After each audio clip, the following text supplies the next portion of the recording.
Magandang araw sa inyong lahat at welcome sa aking channel. Puring-puri ng netizens ang relasyon ni Kim at Paulo dahil habang tumatagal ay lalo itong tumitibay. Komento nga nila, parang mag-asawa na raw ang dalawa. Makikita naman sa kanilang Instagram post ang journey ng kanilang relasyon na habang tumatagal umano ay paunti-unti nang nilalantad.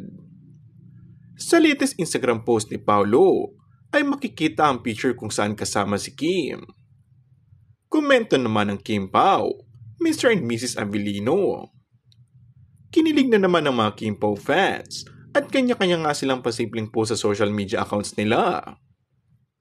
I'm 59 years old. Kayo na lang ang natitira sa mga idol ko na matibay. Sana magtuloy-tuloy kayong dalawa hanggang sa magkapamilya na. Happy for the both of you. Say ng isang fan.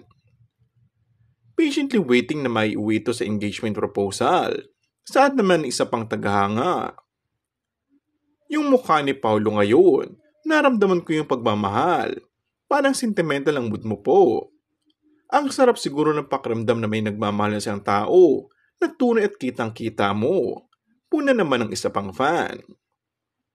Samantala, kitang-kita naman talaga sa dalawa ang contentment and happiness kapag magkasama. Maging kami ay feeling nga namin ay talagang magtuloy-tuloy na ito hanggang kasalan. And that's all for our today's video. Kung bago ka lang sa aking channel ay mag-subscribe at pindutin na rin ang notification bell. Maraming salamat!